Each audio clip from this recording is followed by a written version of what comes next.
Hello बच्चों, मेरा नाम है विनीत पटेल और मैं एमकेजन क्लासेस से आपका फिजिक्स का लेक्चर आपके लिए लेके आया हूँ। आरबीएससी बोर्ड के सैंपल पेपर। इन सैंपल पेपर को एकदम नए पैटर्न से डिज़ाइन किया गया है। इसके अंदर जितने एमसीक्यू आपके रियल वाले एग्जाम में आएंगे उतने एमसीक्यूज हैं, उतने ही आपके फिल इन द ब्लैंक्स है, उतने ही आपके लॉन्ग आंसर है, उतने ही आपके ऐसे टाइप क्वेश्चन है। अगर इन पेपर्स को आपने समझ कर सही से कर दिया तो मैं आपको श्योर कर रहा हूं कि आप आपके बोर्ड एग्जाम में बहुत ही अच्छा परफॉर्म कर पाएंगे। तो चलिए शुरू करते हैं। सबसे पहला सेक्शन है अपना एमसीक्यूज। तो सबसे पहला एमसीक्यू पढ़िए आप लोग। किसी वस्तु को 4.8 इंटू 10 की घात 19 कूलाम से धनावेशित करने के लिए उसमें से निकाले गए इलेक्ट्रॉनों की संख्या क्या होगी। ये क्वेश्चन लिया गया है बेटा आपके आवेशों के गुणधर्म से। आप सभी ने ये क्वेश्चन पढ़ा होगा, ये फॉर्मूला पढ़ा होगा Q equal to N E. आपको Q दे रखा है क्वेश्चन में 4.8 into 10 to the power -90। N electron की संख्या है जो आपको निकालनी है और E इलेक्ट्रॉन पे आवेश है जो होता है 1.6 इंटू 10 टू द पावर -19। अब इसको आप जब सोल्व करोगे -19 से -19 कट जाएगा और n की वैल्यू आएगी 3। तो बेटा आपका सही ऑप्शन कौन सा हो गया? 3। अब नेक्स्ट क्वेश्चन पढ़िए आप लोग। नेक्स्ट क्वेश्चन में लिखा हुआ है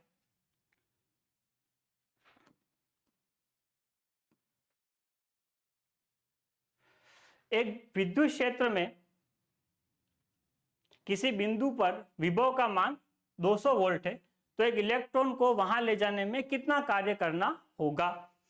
देखिए आपने फॉर्मूला पढ़ा होगा W equal to Q V. यहां पे अपन को क्या निकालना है? कार्य होता है बेटा W। तो W इक्वल टू Q की वैल्यू कितनी हो जाएगी 1.6 इंटू 10 टू द पावर -19 और वोल्टेज कितना दे रखा है आपको 200 वोल्ट। जब इनको आप मल्टीप्लाई करोगे तो आपके W की वैल्यू आएगी 3.2 इंटू 10 टू द पावर -17 और क्योंकि इलेक्ट्रॉन नेगेटिव चार्ज है इसलिए यहां पे क्या आ जाएगा माइनस। उसके बाद नेक्स्ट क्वेश्चन देखिए आप। दो गोलाकार चालकों की त्रिज्याओं का अनुपात 1:2 है, तो उनकी धारिताओं का अनुपात क्या होगा। मेरा नॉर्मल फॉर्मूला होता है C इक्वल टू 4πε0 R। तो आप देखोगे कि ये वाली पूरी चीज कांस्टेंट है, जो आपका C है वो प्रोपोर्शनल होता है R के। अब क्योंकि उनकी त्रिज्याओं का अनुपात 1:2 है तो उनकी धारिताओं का अनुपात भी क्या होगा 1:2। अब नेक्स्ट, आदर्श वोल्ट मीटर का और आदर्श अमीटर के प्रतिरोध कितने होने चाहिए। तो जो आदर्श वोल्ट मीटर होता है उसका प्रतिरोध होता है अनंत और जो आदर्श अमीटर होता है उसका प्रतिरोध कितना होना चाहिए 0। फिर आप नेक्स्ट क्वेश्चन पढ़िए। समरूप चुंबकीय क्षेत्र में गुणन करती हुई किसी कुंडली में प्रेरित विद्युत वाहक बल तथा संबंधित चुंबकीय फ्लक्स के मध्य कलांतर कितना होगा। देखिए फाई का नॉर्मल फॉर्मूला होता है BA cos थीटा। ये तो हो गया आपका चुंबकीय फ्लक्स। अब E होता है आपका प्रेरित विद्युत वाहक बल, जिसका फॉर्मूला होता है E इक्वल टू -dφ/dt। देखिए इस फाई का मान अपन इसमें रखेंगे तो -dφ BA cos theta dt। यहां से ये B और E कांस्टेंट दोनों बाहर आ जाएंगे और यहां पे जो अंदर रहेगा वो रहेगा cos थीटा dt। जब इसका अवकलन करोगे तो ये हो जाएगा BA, ये वाला माइनस साइन और cos थीटा का माइनस साइन वापस से प्लस हो जाएगा और यहां बचेगा आपका साइन थीटा। तो देखो बेटा यहां पे जो ये फ्लक्स है वो cos के फलन में है और E साइन के फलन में है। अपन ऐसा भी लिख सकते हैं sine theta plus pi by 2 equal to cos theta. तो यहां से अपन को साफ साफ पता पड़ रहा है कि समरूप चुंबकीय क्षेत्र में गुणन करती हुई किसी कुंडली में प्रेरित विद्युत बल तथा चुंबकीय फ्लक्स में कितने का फर्क होता होगा बेटा, पाई बाय 2 का। चलिए अब नेक्स्ट क्वेश्चन सोल्व करते हैं।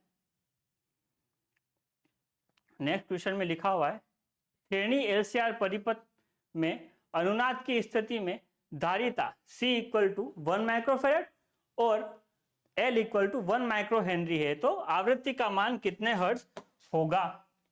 आवृत्ति का फॉर्मूला आता है F equal to 1/2 pi root LC।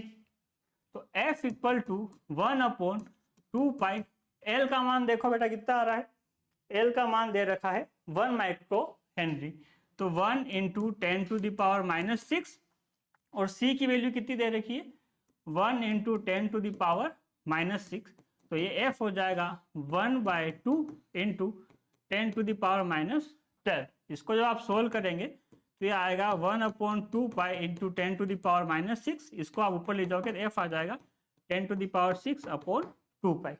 ये आपका फॉर्मूला आ रहा है ऑप्शन नंबर स में। फिर नेक्स्ट क्वेश्चन, 6D शक्ति वाला एक उत्तल लेंस और 4D शक्ति वाले एक अवतल लेंस के संपर्क में रखते हैं तो संयुक्त लेंस की फोकस दूरी एवं प्रकृति क्या होगी। इससे आप ऐसे समझिए कि एक उत्तल लेंस है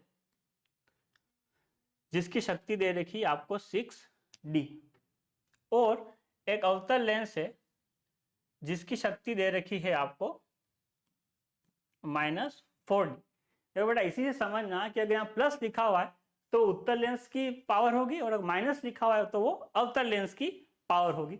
अब जब इनको कंबाइन करेंगे ऐसे, तो कंबाइन करने का ये टॉपिक लिया हुआ है बच्चों लेंसों के संयोजन से। तो आपने नॉर्मल फॉर्मूला पढ़ा होगा, P इक्वल टू क्या होता है बेटा, P1/P2। अगर दो लेंसेज को जोड़े अपन तो उनकी जो पावर होती है वो ऐड होती है, तो P इक्वल टू क्या हो जाएगा 6 - 4, तो कितना आ गया 2। अब फॉर्मूला होता है P is equal to 1/F, तो F क्या हो जाएगा 1/P, तो ये हो जाएगा 1/2।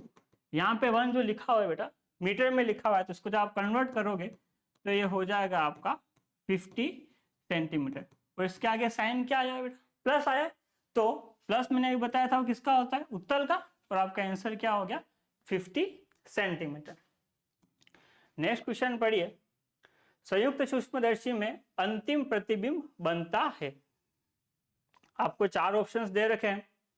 देखिए संयुक्त सूक्ष्मदर्शी में क्या होता है, आपके पास एक यहाँ पे अभिदर्शक लेंस होता है और जिसके यहाँ पे आपकी इमेज आप बनाते हो, मान लो ये इसका फोकस है, ये इसका फोकस है, तो इससे जब आप रेस बनाओगे तो ये कुछ ऐसी बनती है और यहाँ पे आपकी इमेज बन जाती है।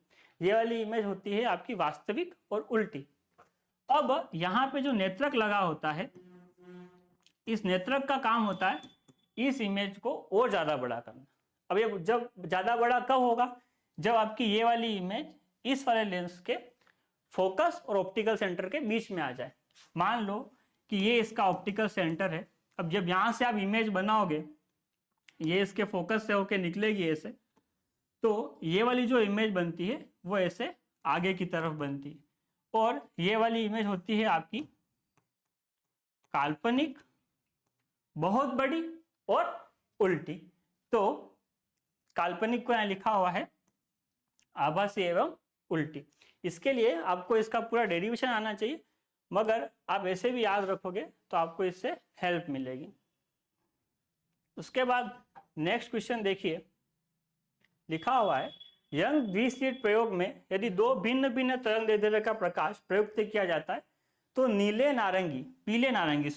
एक पीले नारंगी जिसका तरंगदैर्ध्य का दे रखा है लैम्ब्डा इक्वल टू 600 नैनोमीटर रंग के लिए तीसरे क्रम की चमकीली फ्रिंज तथा दूसरे रंग का मतलब यहाँ पे कोई डिफरेंट कलर है के प्रकाश की चौथे क्रम की चमकीली फ्रिंज की स्थिति संपाती होती है, तो दूसरे रंग की तरंगदैर्ध्य क्या होगी। अगर डायग्राम से समझे इसको अपन, तो देखिए यहाँ पे एक ऐसी स्लिट है और उसके बाद यहाँ पे देखेंगे आप, ये यहाँ से सोर्स आता है और यहाँ पे आपकी स्लिट S1 और S2। यहाँ पे फर्स्ट पे 600 नैनोमीटर तरंग दैर्ध्य का जब प्रकाश डालते हैं तो सेंट्रल में तो क्या बनती है, सेंट्रल ब्राइट फ्रिंज। अब अल्टरनेट इसमें एक काली फ्रिंज बनेगी, एक वाइट फ्रिंज बनेगी, फिर से काली बनेगी, फिर से वाइट बनेगी। तो देखो बेटा, यहाँ पे कुछ, यहाँ पे मान लो आपको कौन सी फ्रिंज मिल रही है, तीसरे क्रम की यहाँ पे, और वो एक ब्राइट फ्रिंज है। ठीक है, अब क्या किया है, इस जो प्रकाश था 600 नैनोमीटर का प्रकाश था, इस प्रकाश को चेंज कर दिया है। और चेंज करने के वजह से ये जो दूरी है यहाँ से यहाँ तक की, ये जो दूरी है y, इसके जगह अब कोई दूसरी फ्रिंज बन रही होगी। वो दूसरी फ्रिंज कौन सी होगी बेटा, दूसरा जो रंग है जिसकी तरंग दैर्ध्य, उसकी कौन सी फ्रिंज मिल रही है, चौथी। जब यहाँ पे आप कोई दूसरी लाइट डालोगे तो यही फ्रिंज यहाँ पे तीसरी नहीं होके वो फ्रिंज कौन सी होगी बेटा, चौथी होगी। तो अपन को ये बताना है कि यहाँ पे अपन कौन सी लाइट यूज करें कि जो थर्ड ब्राइट फ्रिंज बन रही थी, जो तीसरी चमकीली फ्रिंज बन रही थी, उसके जगह अब चौथी चमकीली फ्रिंज बने। तो इसको सोल्व करने का नॉर्मल फॉर्मूला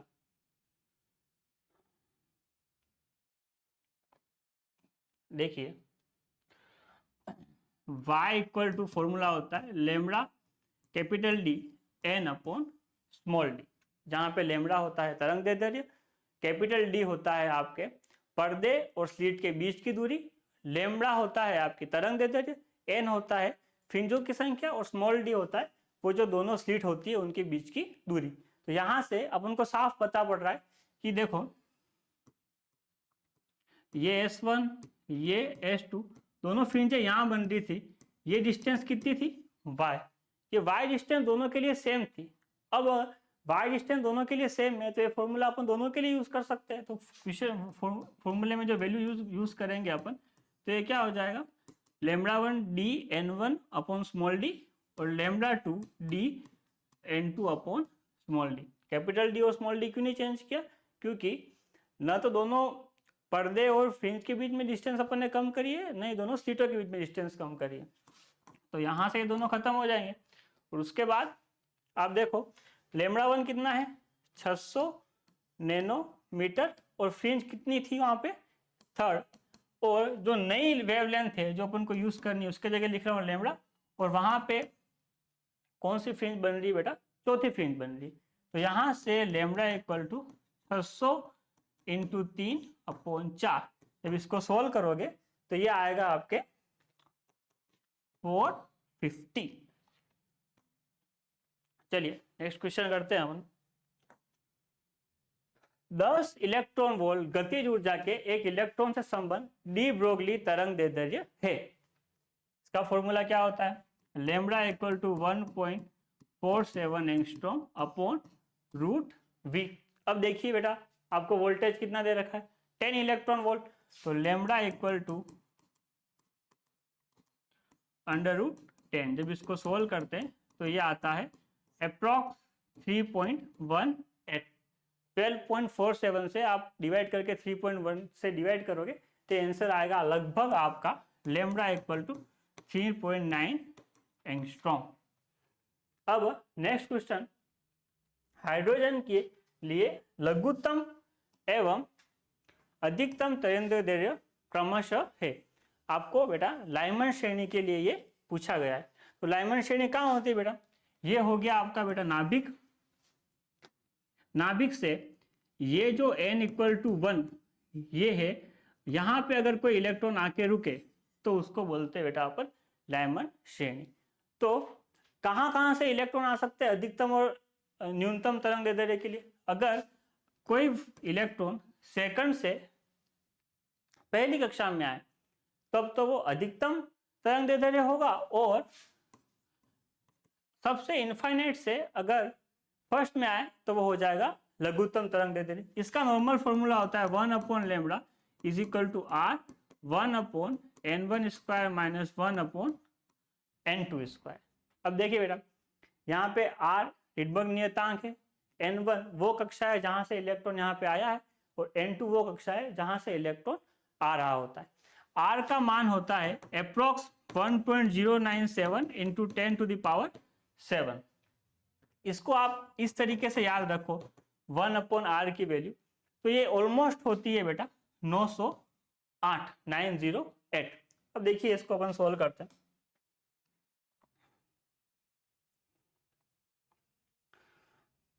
सबसे पहले अपन निकालते हैं कि इलेक्ट्रॉन दूसरी कक्षा से पहली कक्षा में आ रहा हो। ठीक है, तो 1/λ इक्वल टू आर, इलेक्ट्रॉन कहाँ आके रुक रहा है? पहली कक्षा में। और कहाँ से आ रहा है बेटा? दूसरी कक्षा में। जब इसको आप सोल्व करोगे तो r इक्वल टू 1 - 1/4, तो ये हो जाएगा 1/λ इक्वल टू r 3/4। तो यहाँ से लेमड़ा की वैल्यू हो जाएगी 4 इंटू 3 इंटू आर। मैं वापस से लिख देता हूँ इसको। यहाँ से लेमड़ा की वैल्यू हो जाएगी 4/3r। जब इसमें आप r की वैल्यू जो अभी बताई वो रख के सोल्व करोगे तो ये आएगा आपका ऑलमोस्ट 1212। तो 1212 कहाँ आ रहा है बेटा? सिर्फ यहीं पे आ रहा है। इन सब में देखोगे आपको तो नहीं मिलेगा। अगर इसको आप इसके लिए सोल्व करोगे इनफाइनाइट के लिए, इनफाइनाइट के लिए क्या करना पड़ेगा बेटा अपन को? यहाँ पे जो दूसरी कक्षा से इलेक्ट्रॉन आ रहा था उसके जगह लिखना पड़ेगा 1/∞ का स्क्वायर। तो ये 1/r हो जाएगा और 1/λ इक्वल टू r। तो r इज इक्वल टू हो जाएगा, सॉरी, लेमड़ा इक्वल टू हो जाएगा आपका 1/r, जिसकी वैल्यू होती है 909 एंगस्ट्रॉम। ठीक है, अब नेक्स्ट क्वेश्चन पढ़िए आप लोग। नेक्स्ट क्वेश्चन में लिखा है ड्यूटेरियम नाभिक के लिए प्रति न्यूक्लियन बंधन ऊर्जा 1.15 मेगा इलेक्ट्रॉन वोल्ट है, तब इसके नाभिक के लिए द्रव्यमान शक्ति लगभग कितनी होगी? तो देखिए ड्यूटेरियम का फॉर्मूला होता है 1H2। अब एक इलेक्ट्रॉन एक न्यूक्लियन के लिए ऊर्जा दे रखी 1.15 मेगा इलेक्ट्रॉन वोल्ट। तो इसमें टोटल एनर्जी कितनी हो जाएगी? E इंटू ए 1.151 इंटू 2। इसको जब सोल्व करते हैं अपन तो ये इतना आता है 2.230। अब अपन को पता है कि 1 AMU में एनर्जी होती है 931.5 इलेक्ट्रॉन वोल्ट। अब यहाँ पे एनर्जी कितनी दे रखी? 2.23। तो इससे डिवाइड कर लेंगे 2.230 अपॉन 931.5। इससे आपका जो आंसर आएगा वो आएगा U के अंदर। आप डिवाइड करोगे तो ये ऑलमोस्ट आएगा आपका 0.0024 U, जो आपका है आंसर नंबर बी। चलिए नेक्स्ट क्वेश्चन में आते हैं। कुचालक में संयोजकता बैंड और चालकता बैंड के मध्य वर्जित ऊर्जा अंतराल निम्नलिखित कोटि का होता है। अब देखिए इस क्वेश्चन में जो ऊर्जा अंतराल होता है वो परफेक्टली नहीं दे रखा है, मगर अपन को पता है कि ये चालकता बैंड और ये संयोजकता बैंड, इसमें ऊर्जा अंतराल 3 इलेक्ट्रॉन वोल्ट का होता है। किसके अंदर? कुचालक के अंदर। अब 3 इलेक्ट्रॉन वोल्ट से ज्यादा का अगर कोई पदार्थ होगा उसमें ऊर्जा अंतराल कितना होगा? 3 इलेक्ट्रॉन वोल्ट का। तो यहाँ देखो 3 इलेक्ट्रॉन लिखा हुआ है क्या बेटा? ये बहुत कम है, ये बहुत कम है, ये भी बहुत कम है। तो 3 से ज्यादा कौन सा है? 6 इलेक्ट्रॉन वोल्ट। इसलिए अपना आंसर क्या हो जाएगा?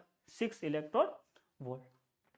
अब आगे आइए बेटा, विद्युत चुंबकीय तरंगे परिवहन नहीं करती है। परिवहन नहीं करती, किसका परिवहन नहीं करती? तो विद्युत चुंबकीय तरंगे ऊर्जा का परिवहन नहीं करती। ये आपका क्वेश्चन दे रखा है चैप्टर नंबर 8 से। इसके बाद देखिए किसका मात्रक समान नहीं है। तो इसके लिए आपको किस किस की वैल्यू चाहिए कि देखो यहाँ पे क्या क्या लिखा हुआ है, R लिखा हुआ है, C लिखा हुआ है और L लिखा हुआ है।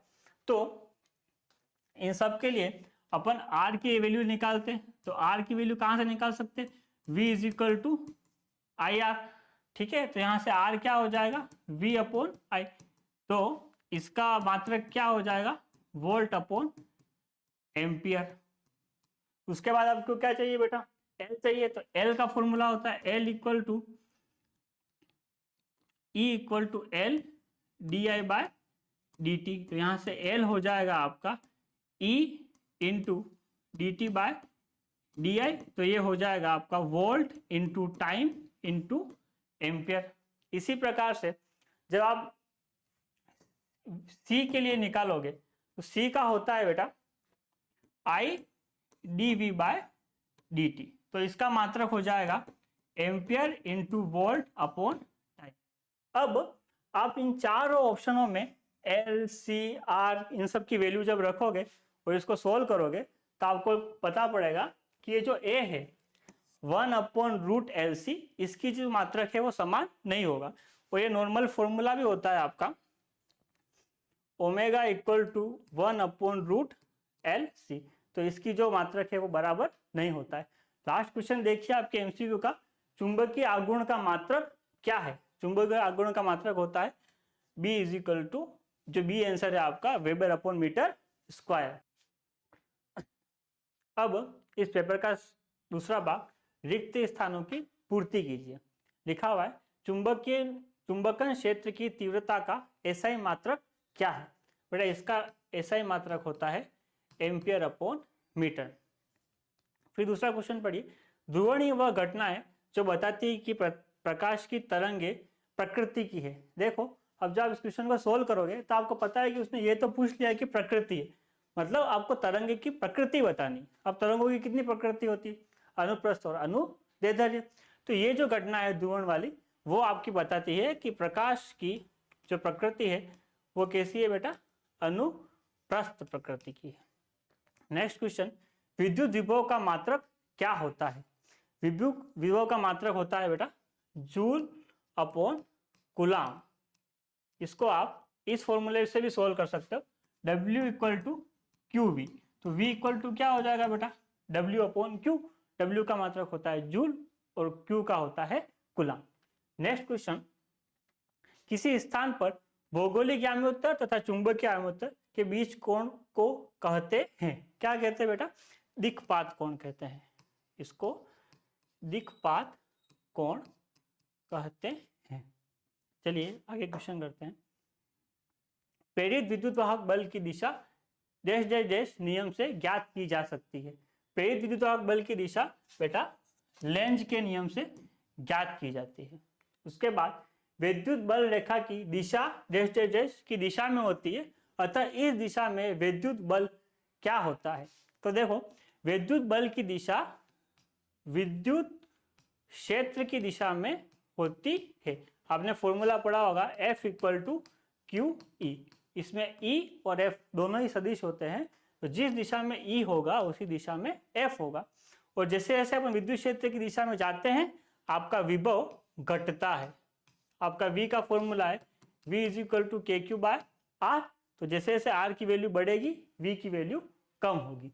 उसके बाद एक बिंदु स्रोत से निकले प्रकाश के तरंगदैर्ध्य की आकृति क्या होती है? तरंगाग्र की आकृति क्या होती है? तो बेटा एक बिंदु स्रोत है, इससे जब आपका तरंगाग्र निकलता है सभी दिशाओं में समान निकलता है। बोर्ड पे डायग्राम 2D में बन रहा है मगर रियल में ये ऐसा भी होगा। तो इसका उत्तर वृत्ताकार नहीं होता है, इसका उत्तर होता है गोलाकार।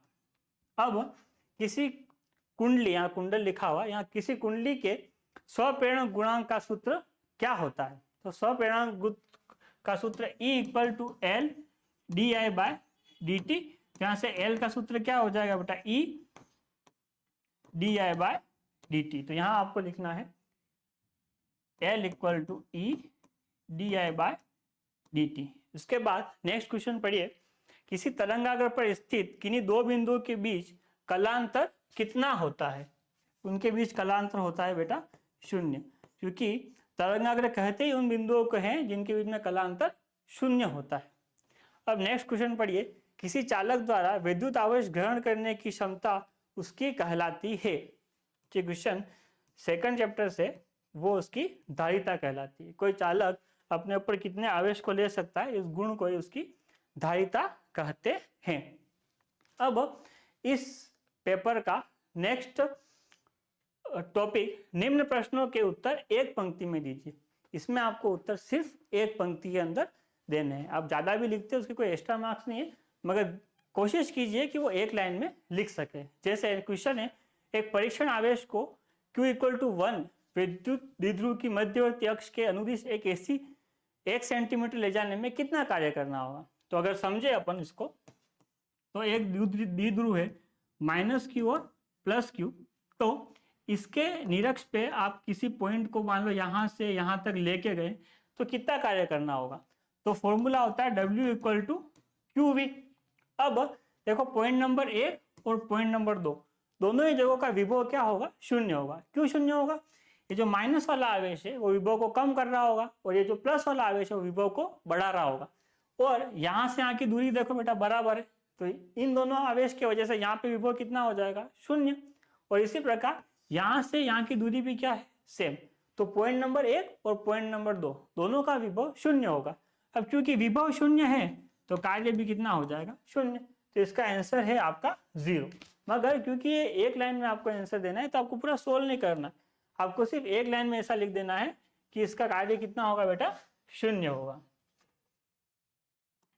फिर नेक्स्ट क्वेश्चन पढ़िए, एक समान विद्युत क्षेत्र के कारण समविभव पृष्ठों की आकृति क्या होती है। इसका उत्तर है विद्युत बल रेखाओं के लंबवत एवं परस्पर समांतर तल।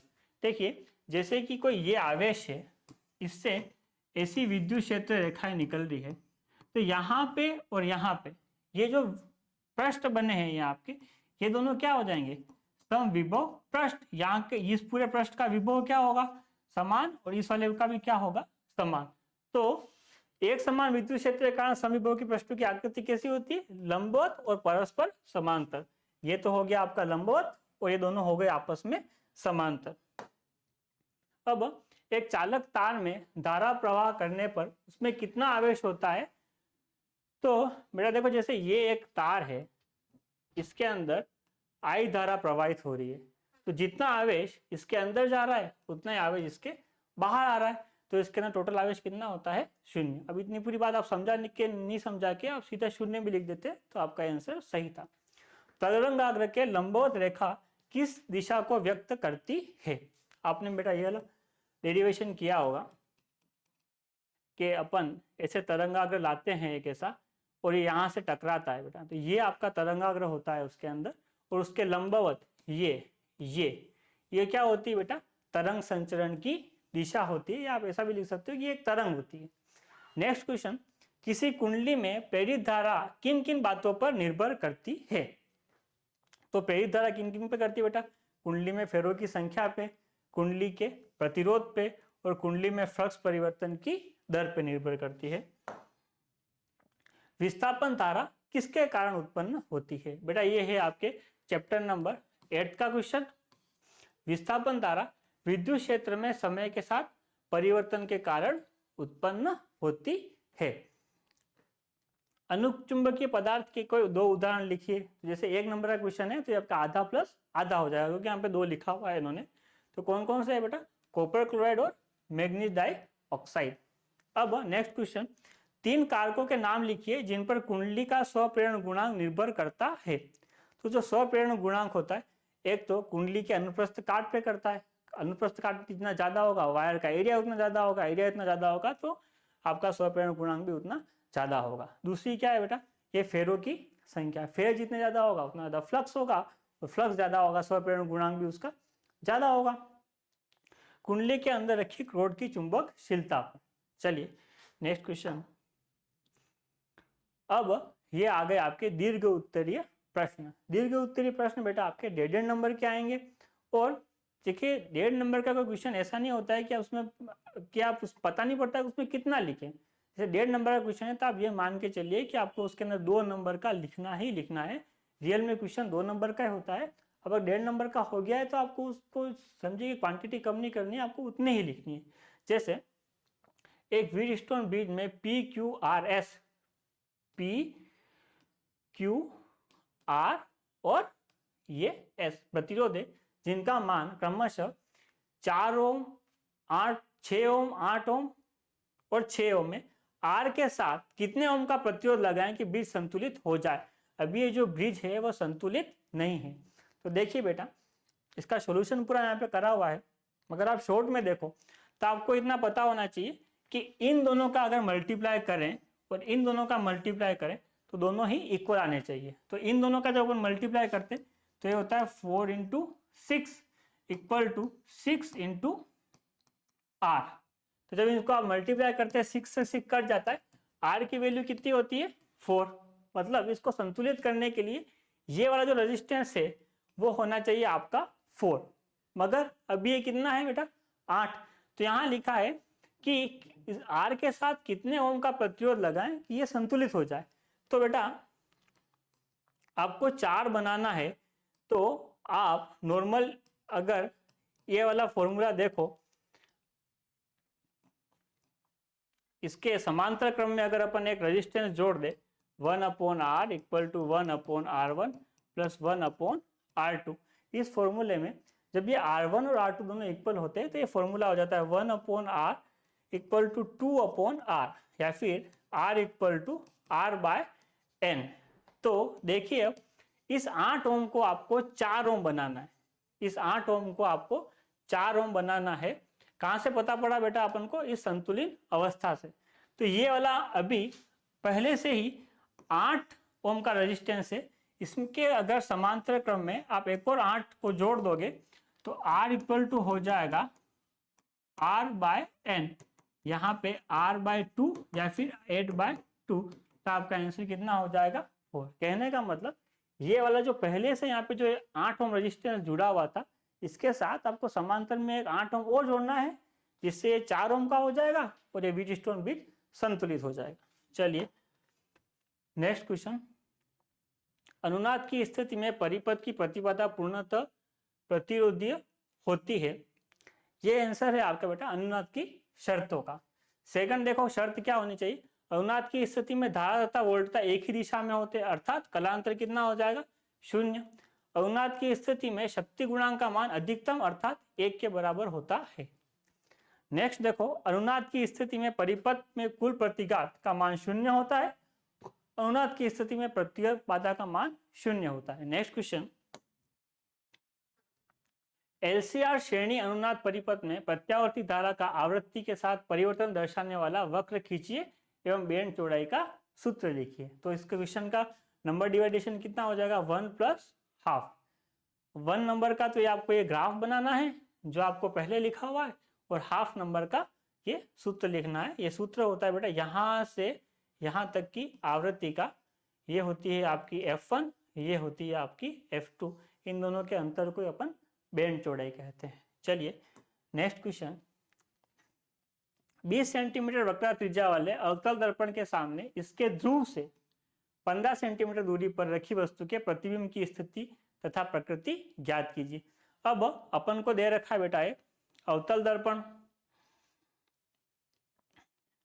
ऐसा, ठीक है, इसकी वक्रता त्रिज्या कितनी दे रखी है 20 सेंटीमीटर, और क्योंकि अवतल है इसलिए यहाँ पे क्या लगा दिया बेटा माइनस। तो आपने फॉर्मूला पढ़ा होगा F = R/2, इससे अपन इसकी फोकस दूरी निकाल देंगे -10 सेंटीमीटर। ठीक है, अब ध्रुव से 15 सेंटीमीटर दूर रखा है, मतलब आपकी इमेज यहाँ से कितनी दूर रखी है बेटा 15 सेंटीमीटर। तो ये आपकी वैल्यू हो गई यू की। आप नॉर्मल दर्पण सूत्र लगाओगे 1/V = 1/U = 1 + F। तो यहाँ से फॉर्मूला बन जाएगा 1/V = 1/F - 1/U। अब आप F की और U की वैल्यूज रख दीजिए और सिंपल आप जब इसको सोल्व करोगे तो V आएगा -30 सेंटीमीटर। ठीक है, तो प्रकृति क्या हो जाएगी बेटा इसकी उल्टी हो जाएगी क्योंकि यहाँ पे माइनस आया है। अब नेक्स्ट, व्यतिकरण एवं विवर्तन में कोई दो अंतर स्पष्ट कीजिए। तो लिखा हुआ है व्यतिकरण और विवर्तन। व्यतिकरण में लिखा है 2 या 2 से अधिक समान आवृत्ति की कला संबंध तरंगों के अध्यारोपण से व्यतिकरण की घटना होती है, और यहाँ लिखा है एक ही तरंगाग्र से उत्सर्जित द्वितीय तरंगिकाओं के अध्यारोपण का विवर्तन होती है। मैं यहाँ लिख रहा हूँ व्यतिकरण और यहाँ लिख रहा हूँ विवर्तन।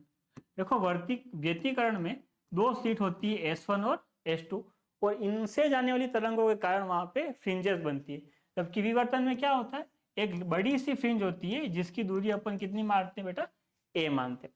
अब दूसरा देखो, व्यतिकरण प्रतिरूप में सभी प्रदीप्त फ्रिंजों की तीव्रता समान होती है, जबकि विवर्तन में केंद्रीय फ्रिंज मैक्सिमम होती है, उसके बाद फ्रिंजों की जो तीव्रता होती है धीरे धीरे कम होती जाती है।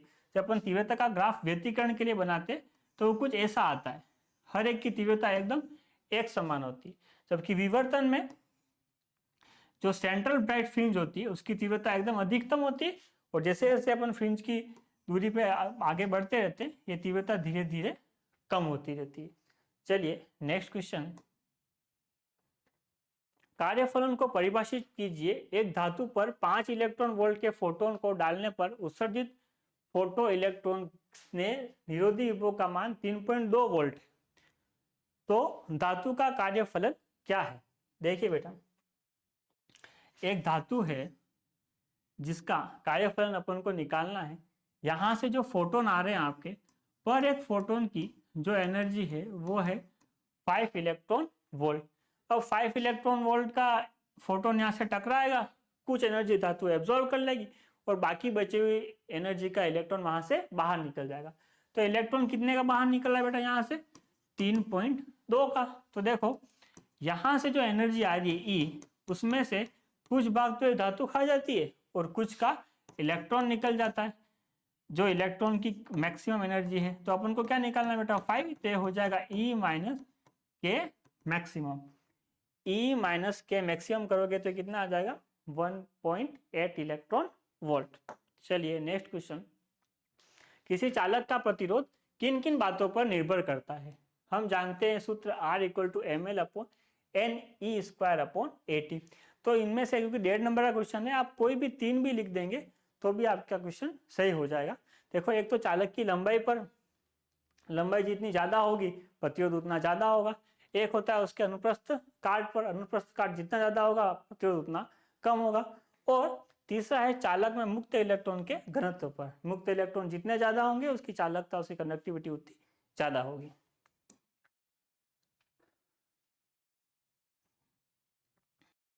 दिए गए चित्र में 1 ओम, 2 ओम और 3 ओम के 3 प्रतिरोधों को श्रेणी क्रम में जोड़ा है। देखो बेटा, जब एक प्रतिरोध के दूसरे भाग से नेक्स्ट वाला प्रतिरोध जुड़ा होता है तो उस क्रम को बोलते हैं अपन श्रेणी क्रम। इसमें टोटल कितने प्रतिरोध जुड़े हुए हैं? 3 प्रतिरोध जुड़े हुए, और इनको किससे जोड़ा हुआ है? 12 वोल्ट की एक बैटरी से जोड़ा हुआ है, जिनका आंतरिक प्रतिरोध नगण्य है। बैटरी का आंतरिक प्रतिरोध कुछ है ही नहीं। तो प्रत्येक प्रतिरोधों के सिरों पर वोल्टता पात ज्ञात कीजिए, मतलब इस V1, V2 और V3 का मान ज्ञात करना है। तो देखिए, सबसे पहले यहाँ पे 1 ओम, यहाँ पे 2 ओम और यहाँ पे 3 ओम लिखा हुआ था, और इसको जोड़ा हुआ था एक 12 वोल्ट की बैटरी से। तो 1 ओम, 2 ओम और 3 ओम श्रेणी क्रम में जुड़े हुए हैं, तो ये टोटल ओम हो जाएंगे बेटा, टोटल रेजिस्टेंस हो जाएगा 6 ओम। और यहाँ से I निकालेंगे अपन V/R, नॉर्मल फॉर्मूला बेटा, I = V/R। तो 12/6 हो जाएगा बेटा 2 वोल्ट, 12/6 हो जाएगा बेटा, सॉरी 2 एम्पियर, मतलब इसके अंदर से 2 एम्पियर की धारा प्रवाहित हो रही होगी। अब अपना नॉर्मल फॉर्मूला बेटा V = क्या होता है? IR।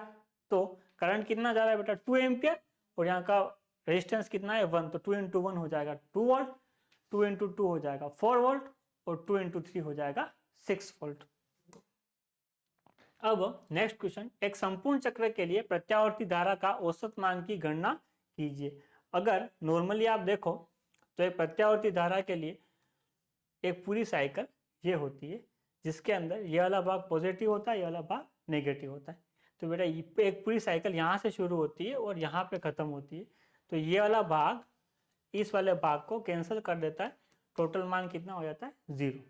अगर आप ऐसे नहीं करो, मैथमेटिकली करना है, तो I की वैल्यू होती है I0 sin ωt।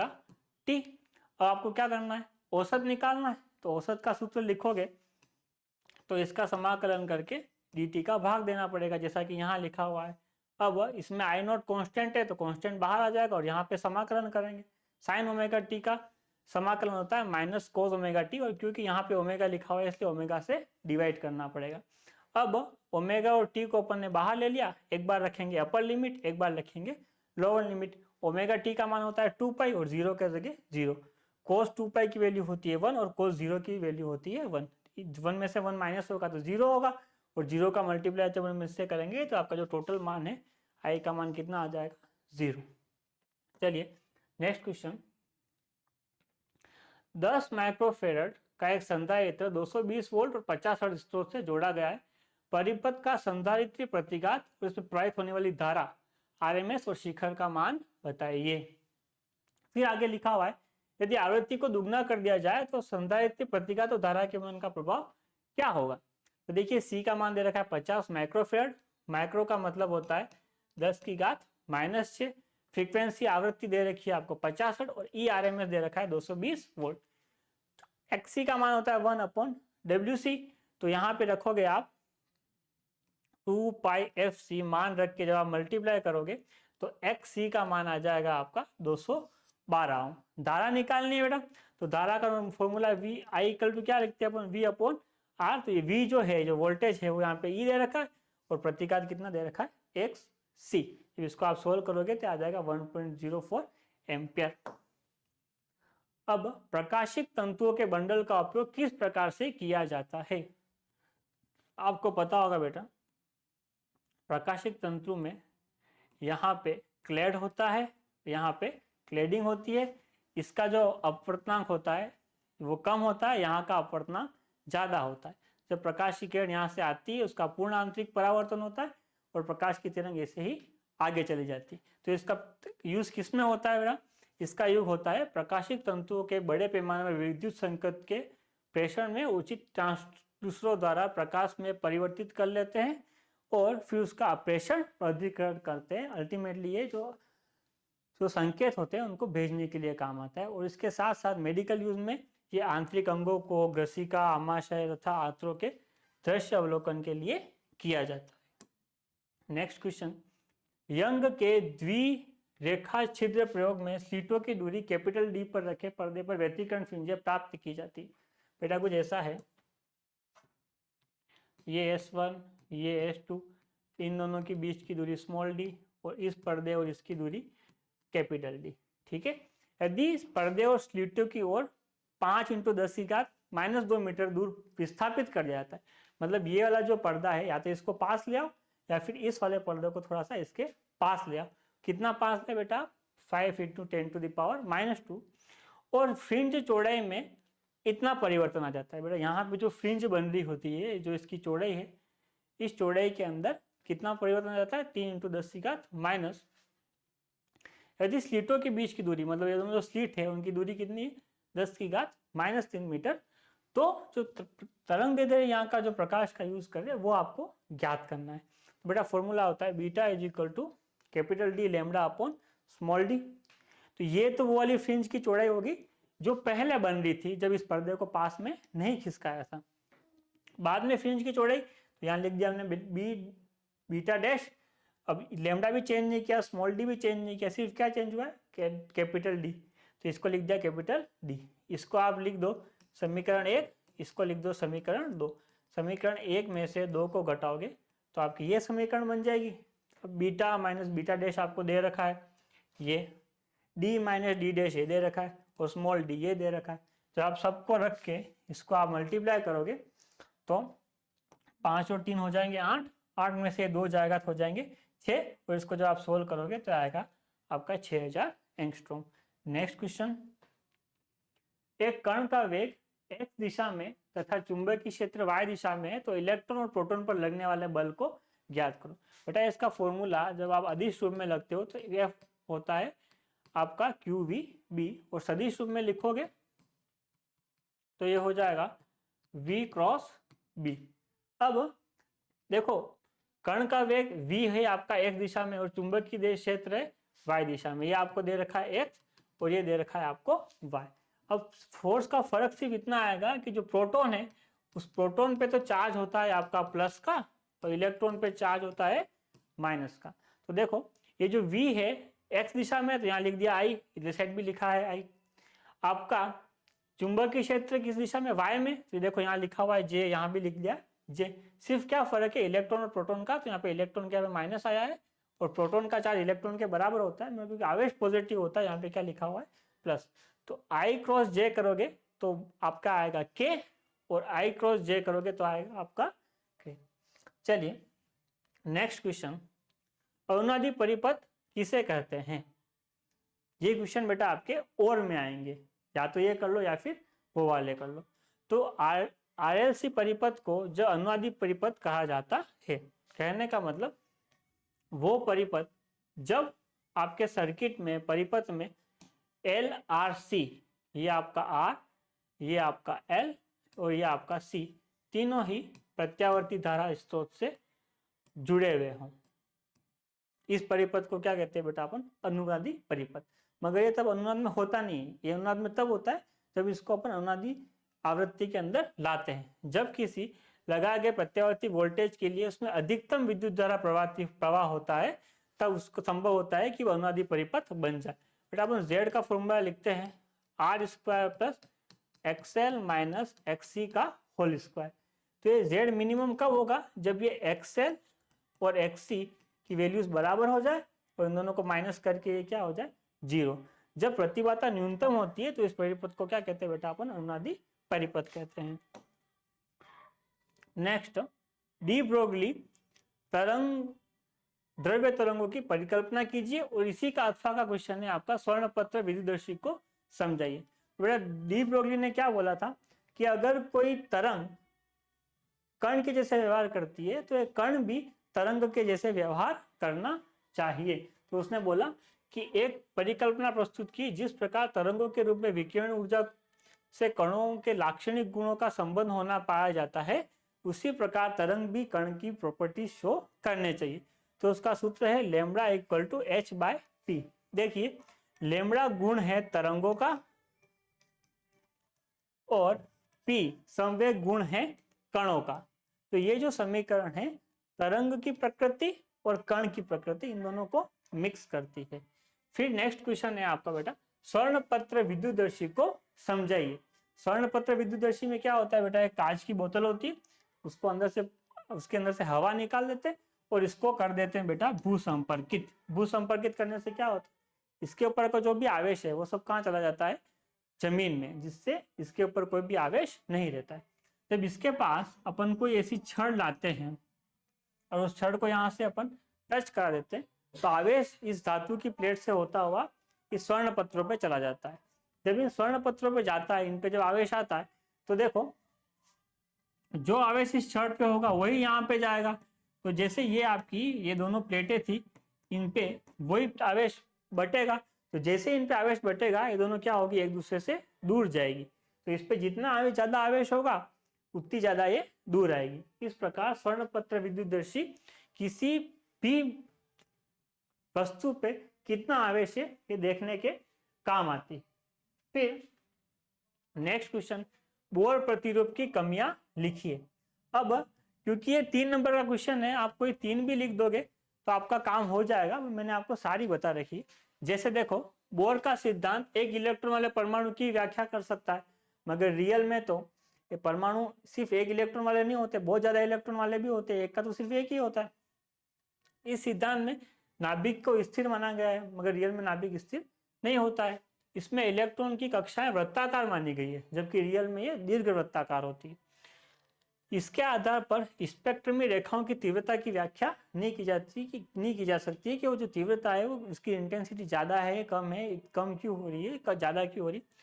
इसके आधार पर स्पेक्ट्रम में रेखाओं की संरचना की सूक्ष्म संरचना की व्याख्या नहीं की जा सकती। जैसे स्पेक्ट्रम में आपको एक लाइन दिखाई देती, मगर रियल में एक लाइन बहुत सारी पतली पतली लाइनों से मिलके बनी होती है। तो पतली पतली लाइन्स कहाँ से आई वो आपने इसमें नहीं समझा रखा।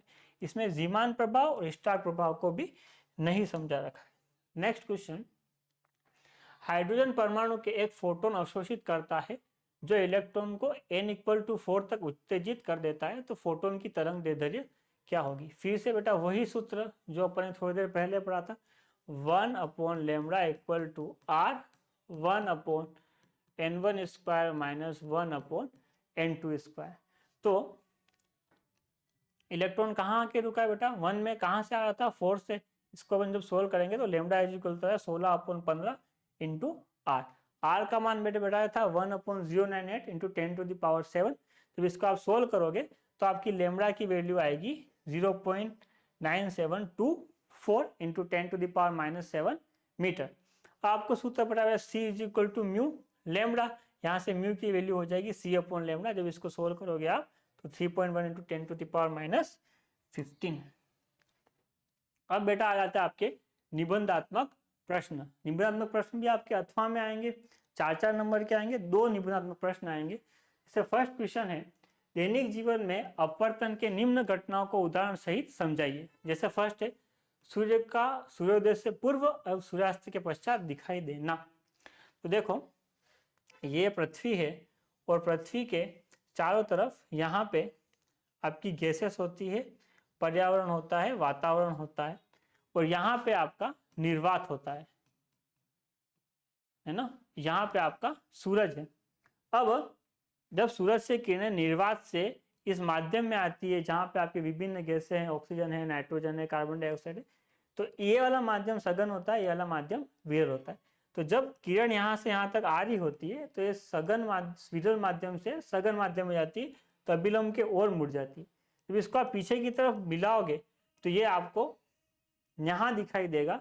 तो रियल में सूरज यहाँ पे मगर दिखाई ये यहाँ पे दे रहा है, तो ये रियल में आपको 2 मिनट जल्दी दिखाई देता है। तो इसका कारण क्या है?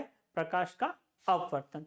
सेकंड था इसी में तारों का टिमटिमाना। रात को जो तारे टिमटिमाते हैं उसका कारण भी है कि प्रकाश की किरणें वायुमंडल में संचित होती है, तो उनको वायु में विभिन्न स्तरों से होकर गुजरना पड़ता है। जैसे आपके ये आपका तारा है और यहाँ से कोई देख रहा है, तो क्योंकि अलग अलग माध्यम है बीच में, तो प्रकाश की किरण अलग अलग माध्यम से जब होके गुजरती है तो अपने जगह से ऐसे अपवर्तन के कारण मुड़ जाती है। और जब मुड़ी हुई तरंग बार बार आती है तो अपनी आंखों में नहीं पड़ के वो ऐसे ऐसे मुड़ती रहती है, जिसके कारण अपन को तारा जो है वो टिमटिमाता हुआ दिखाई देता है। इसका अथवा का क्वेश्चन है, विचलन कोण क्या है? न्यूनतम विचलन की अवस्था में प्रिज्म के पदार्थ के अपवर्तनांक ज्ञात कीजिए और उसके साथ ग्राफ बनाइए। तो देखो बेटा, यहाँ पे एक प्रिज्म बना रखा है, ये आपका प्रिज्म का पृष्ठ AB, AC और BC। इसमें ये हो गया आपका अभिलंब, यहाँ पे आपका आपतित कोण I और ये आपका निर्गत कोण E।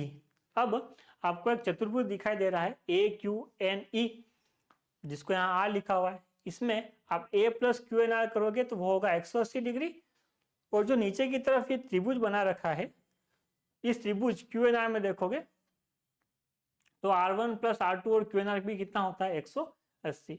अभी समीकरण 1 और समीकरण 2 से R1 + R2 का मान आ गया A, और ये जो विचलन कोण है डेल्टा, जब इसको निकालोगे तो इसका मान आ जाएगा आपका delta equal to I - R1 + E - R2।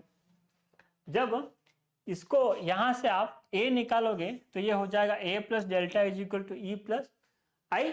और जब न्यूनतम विचलन की स्थिति होती है बेटा, तब ये जो आपका ये जो किरण है यहाँ से जो आ रही होती है वो इस प्रकार से अपवर्तित होती है। कहने का मतलब ये जो नीचे का भाग है उसका और यहाँ से जो किरण जा रही है वो दोनों एक दूसरे के समांतर हो जाती है। जब समांतर होती है तब R1 और R2 ये दोनों बराबर हो जाते हैं और आपका जो R होता है वो A/2 हो जाता है। जब इसका मान आप इसके अंदर रखोगे, यहाँ पे इस वाले समीकरण में रखोगे तो I हो जाएगा A + डेल्टा DM, यहाँ पे M का मतलब मिनिमम है, अपॉन 2। और जब इसको आप स्नेल के नियम में लगा के सोल्व करोगे तो आपके उस प्रिज्म जिस पदार्थ से बना है उसका अपवर्तनांक आ जाएगा। और ये ग्राफ है बेटा आपका, इस ग्राफ में एक ऐसी स्थिति आती है आपतन कोण पे जब आपका विचलन कोण न्यूनतम होता है। चलिए इसका नेक्स्ट क्वेश्चन, एक आदर्श पीएन संधि डायोड के लिए संपूर्ण व्यय वक्र अभिलक्षणिक बनाइए। अग्र बायस में गतिक प्रतिरोध परिभाषित कीजिए और आवश्यक चित्र भी बनाइए। तो बेटा ये आपका एक पीएन जंक्शन डायोड बना रखा है, इसका प्लस वाला भाग बैटरी के प्लस से और माइनस वाला भाग बैटरी के माइनस से जुड़ा हुआ है। जब ऐसा जुड़ा होता है तो उसको बोलते हैं अग्र बायस, और अगर ये उल्टा जुड़ा होता है, प्लस वाला भाग माइनस से और माइनस वाला भाग प्लस से जुड़ा होता है, तो इसको बोलते हैं पश्च बायस। इसमें जैसे जैसे वोल्टा बढ़ाते करंट का मान बढ़ता रहता है और ये आपका इस तरीके से बढ़ता है, न कि आपके ओम के नियम के जैसे इस तरीके से। फिर यहाँ लिखा हुआ है कि गतिक प्रतिरोध बनाइए ओम के नियम में आप V और I का ग्राफ बनाते हो तो यहाँ पे फिक्स बनता है। ये गतिक प्रतिरोध है, देखो आप यहाँ पे इसका मान यहाँ से यहाँ तक अलग आएगा, यहाँ से यहाँ तक अलग आएगा। फॉर्मूला वही है, अग्र अभिनीति में विभव में परिवर्तन अपॉन धारा में परिवर्तन, जो आप नॉर्मल फॉर्मूला लिखते थे R is equal to V upon I। चलिए नेक्स्ट क्वेश्चन, इसका अथवा अर्धचालक में इलेक्ट्रॉन व होल के एक दूसरे में विपरीत दिशा में गति करते हैं, कैसे सचित्र समझाना है। और बाह्य अर्धचालक किसे कहते हैं, डोपिंग की प्रक्रिया से समझाइए। इसमें देखो बेटा, ये जो +4 जहां पे मैं लिख रहा हूं वो आपको मिल रहा है आपका सिलिकॉन या फिर जर्मेनियम। अब इसके अंदर आप देखोगे कि ये जो बने हुए हैं ये आपके इलेक्ट्रॉन्स हैं और ये जो जीरो से बने हुए वो क्या है, होल है। जब अर्धचालक में कुछ इलेक्ट्रॉन कक्ष ताप पर तापीय ऊर्जा प्राप्त कर उत्तेजित हो जाते हैं, जैसे ही वो उत्तेजित होते हैं बेटा, ये +4 यहाँ पे आप इलेक्ट्रॉन बनाओगे 4, हर जगह 4 इलेक्ट्रॉन होंगे, ये आपस में सहसंयोजी बंध बना देंगे। जैसे इसको तापीय ऊर्जा मिलेगी, इलेक्ट्रॉन यहाँ से यहाँ पे गति करेगा तो यहाँ पे बन जाएगा आपका होल। अब यहाँ पे जब इलेक्ट्रॉन गति करता है तो होल यहाँ आ जाता है। इस प्रकार आपके इलेक्ट्रॉन और होल की गति होती है। बाह्य अर्धचालक किसे कहते हैं बेटा, नॉर्मली जो आपके सेमीकंडक्टर्स होते हैं वो 14 ग्रुप के होते हैं, उसमें आते हैं सिलिकॉन और जर्मेनियम। जब इसके अंदर आप तीसरे और पांचवें ग्रुप के कोई भी पदार्थ मिला देंगे तो उससे या तो आपको 13 ग्रुप की कोई चीज मिलेगी, यहाँ पे गलत लिखा हुआ है, यहाँ पे 13 और 15 ग्रुप की परमाणु होते हैं इसके अंदर। तो 15 ग्रुप मिलाते हैं तो अब उनको n प्रकार के सेमीकंडक्टर मिलते हैं, और जब 13 ग्रुप मिलाते हैं तो आपको p प्रकार के सेमीकंडक्टर मिलते हैं। इसका जो चित्र है वो आपको ये बना रखा है, इतना सा चित्र बनाना है बेटा आपको, और इसमें आपको मिल जाएंगे 4 में से 4 नंबर। थैंक यू बच्चों, ये है आपका आरबीएससी के नए पैटर्न से नए फिजिक्स का नया पेपर। इसको अगर आपने सोल्व कर दिया तो आप जब इसको सोल्व करें तो ये भी ध्यान रखना कि 3 घंटे में हो पा रहा है या नहीं हो पा रहा है। और इसको सोल्व करके आप अभी जो आपका नया पेपर है उसकी जो प्रिपरेशन है वो 100% कर सकते हैं। इसके अंदर जो आपका पैटर्न है वो पूरी तरीके से फॉलो किया गया है। All the best.